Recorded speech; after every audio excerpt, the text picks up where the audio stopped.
Bismillahirrahmanirrahim. Assalamualaikum warahmatullahi wabarakatuh.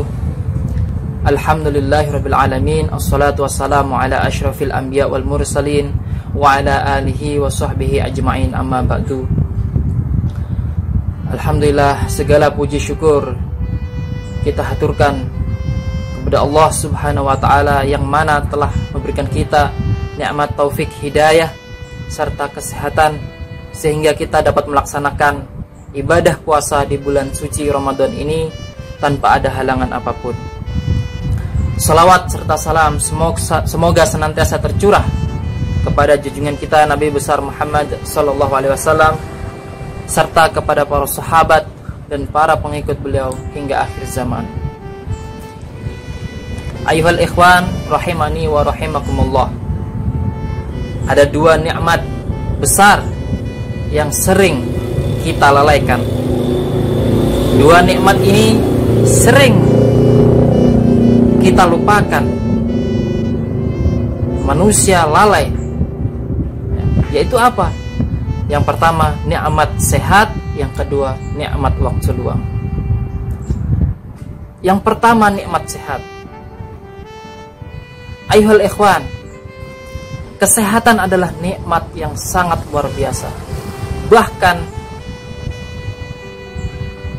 sehat adalah sebuah harta yang sangat berharga. Bayangkan seandainya kita dalam keadaan sakit, pasti kita tidak akan bisa menjalani ibadah puasa ini. Pasti kita akan kesulitan untuk melakukan aktivitas apapun itu. Kita lihat saudara-saudara kita di luar sana yang saat ini sedang terbaring di rumah sakit atau di puskesmas atau di rumah. Mereka yang dalam keadaan sakit, mereka sebenarnya ingin berpuasa seperti kita. Mereka ingin bisa sholat tarawih, ingin sekali tadarus membaca Al-Quran.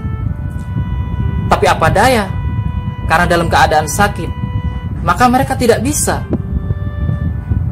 Maka dari itu kita, hadirin kita, ayuhal ikhwan, yang dalam keadaan sehat ini, kita syukuri nikmat ini. Dengan apa?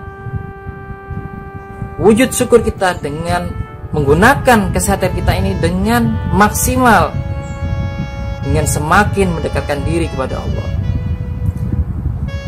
Puasa, sholat tarawih, membaca Al-Quran, dan aktivitas lain, belajar, bekerja, dan lain sebagainya. Jangan kita justru bermalas-malasan dalam keadaan sehat seperti ini. Kita gunakan dengan maksimal, kita syukuri nikmat sehat ini. Kemudian nikmat yang kedua yaitu adalah nikmat waktu luang. Ayuhal ikhwan, betapa banyak saudara kita di luar sana yang sebenarnya ingin memiliki waktu luang. Mereka yang masih sibuk untuk mencari nafkah, bekerja, ya. Mereka ingin bisa berkumpul dengan keluarga, ingin beribadah dengan waktu yang senggang. Nah, tapi karena kesibukan, keharusan, tugas, tanggung jawab mereka yang harus kerjakan, sehingga mereka tidak dapat lebih banyak berkumpul dengan keluarga, meluangkan waktu untuk beribadah, berwirid, berzikir dengan lebih banyak seperti kita. Maka kita syukuri nikmat ini, ya. Jangan kemudian waktu luang ini justru kita sia-siakan. Kita harus lebih produktif, ya. Kita manfaatkan waktu luang ini, ya. Apalagi di tengah pandemik ini, ya, bagaimanapun kita harus tetap berprasangka baik kepada Allah. Karena apa? Karena wabah ini juga semua atas kehendak Allah, perbuatan Allah Subhanahu wa taala. Ya kita dengan apa? Ini kesempatan kita untuk berkumpul dengan keluarga, ya kan?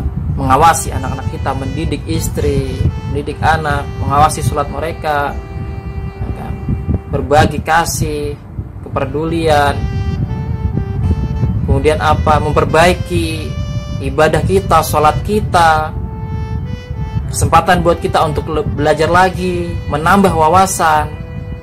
Nah, ini kemudian juga menambah kepekaan sosial kita, lebih peduli kepada tetangga, kepada masyarakat sekitar. Itu kita syukuri semuanya, selalu berprasangka baik terhadap apapun yang terjadi, ikhlas menerima apapun yang Tuhan berikan, apapun perbuatan Tuhan kepada kita. Pada kesempatan ini saya juga ingin menyampaikan, berbicara tentang puasa. Puasa ini ada 2 level. Pertama yaitu level newbie, yang kedua adalah level pro. Nah, bagaimana level newbie ini? Puasa orang di level newbie ini atau pemula, yaitu puasa yang hanya sekedar menahan diri dari lapar dan dahaga, ya, dari terbitnya matahari sampai terbenam, ya, hanya itu saja, ya. Sedangkan yang kedua, puasa level pro, yaitu puasanya orang yang tidak hanya menahan lapar dan dahaga dan berhubungan suami istri, tapi juga menahan bagian tubuh yang lain daripada perbuatan yang sia-sia dan yang maksiat kepada Allah. Ayuhal ikhwan, tidak cukup bagi kita hanya di level newbie, level pemula. Tidak cukup hanya menahan lapar dan dahaga saja, tapi sesungguhnya puasa itu juga menahan hawa nafsu, menahan anggota tubuh kita yang lain dari perbuatan yang sia-sia, perbuatan yang bisa mengurangi faidah, mengurangi keutamaan puasa kita. Ya, perlu kita tingkatkan puasa kita menjadi puasa level pro, yaitu apa?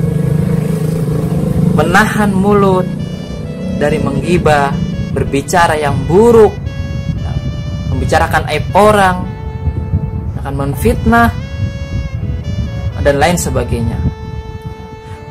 Menahan mata kita dari memandang yang tidak baik, memandang konten-konten yang negatif, memandang hal-hal yang tidak perlu, yang sia-sia. Kemudian menahan telinga kita dari mendengarkan bunyi suara-suara yang tidak baik, mendengarkan orang menggibah, mendengarkan fitnah dan sebagainya. Menahan tangan kita dari berbuat yang tidak baik juga, seperti membuat ujaran kebencian di media sosial, menyebarkan fitnah, ya kan, mengadu domba dan lain sebagainya. Nah, inilah puasa level pro. Jadi semua bagian dari tubuh kita juga berpuasa. Mata, telinga, mulut, hidung, tangan, kaki. Nah, tidak kita langkahkan kaki kita kecuali ke tempat-tempat yang baik. Seperti itu, ya. Karena apa? Rasulullah SAW bersabda, "Kam min shaimin laisa lahu min siyamihi illal ju' wal atas." Berapa banyak orang yang berpuasa tetapi tidak mendapatkan dari puasanya itu kecuali hanya lapar dan dahaga. Sungguh ayuhal ikhwan, ini puasa kita jika kita tidak bisa menahan mulut, mata, telinga kita, tangan, ya, dari hal yang sia-sia, yang mudarat, yang buruk, maka puasa kita tidak ada artinya. Puasa kita kehilangan fadilahnya. Maka jangan berhenti di level newbie saja, tapi tingkatkan untuk mencapai level pro, ya, supaya puasa kita lebih berkelas di hadapan Allah Subhanahu wa Ta'ala. Mohon maaf kalau seandainya hanya menahan lapar dan dahaga saja. Binatang juga bisa. Kalau hanya tidak makan dan minum saja atau berhubungan, binatang juga bisa. Tapi kita adalah manusia, manusia yang diciptakan oleh Allah, ya kan, sebagai sebaik-baik ciptaan. Ya. Maka kita tunjukkan diri kita adalah makhluk terbaik, hamba Allah yang baik. Ya. Dengan ibadah puasa ini di bulan suci Ramadan ini, semoga kedepannya kita bisa menjadi lebih baik lagi dan benar-benar bisa menang, ya, setelah selesai tuntas 1 bulan Ramadan ini, yaitu di hari raya Idul Fitri. Kita benar-benar menang menjadi hamba Allah yang suci lahir batin. Amin. Sekian yang dapat saya sampaikan. Semoga bermanfaat. Salah khilafnya mohon maaf. Wabillahi taufik wal hidayah. Wassalamualaikum warahmatullahi wabarakatuh.